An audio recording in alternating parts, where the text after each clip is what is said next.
ليه تفتكر عايز اتحدى الشباب؟ وده مين ده؟ أنا محمد إقبال برجاب من تونس، ملاكم مشبح شين جسمي، تحيا تونس!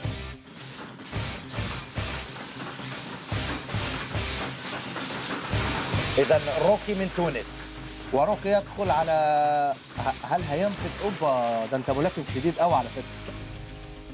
بعلمي يا محمد انك الرجل الحديدي. الرجل الطيني مش الرجل الحديدي. هو رجل طيني هلا بس حيطير. يلا يا محمد. I will fly. دا فلاي دونت فلاي. يا خراب اسود والله.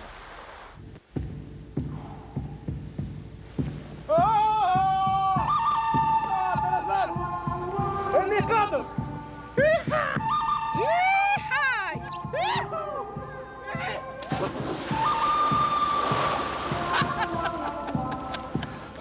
ده طرزان عايز 50 شيتا يوصلوه للدونت.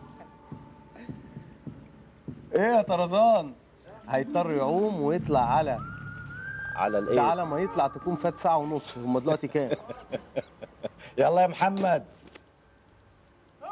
جئت من تونس لكي أشارك وين أب لأتحدى هذه اللعبة وأتحدى نفسي، على خاطر كنت ملاكم قديم والآن بتخلط، وتو حاليا جيت نوري العالم الكل اللي برغم ما زلت سمين تخين لكني ما زلت ملاكم وبطل تونس سابقا.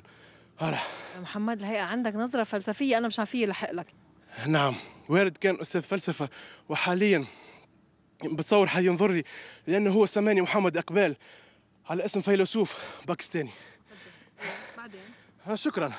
والآن أصبحت أنا سأشرف هذا البرنامج حاليا لأن الأخت ذهبت وأنا هنا نقدم لكم البرنامج.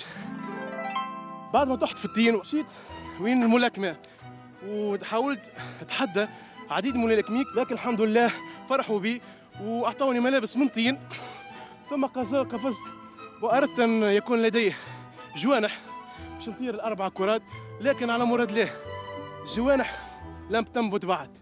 أما إن شاء الله لاحقا تولي يطلع لي برشا ونجم نطير. وشكرا للMBC.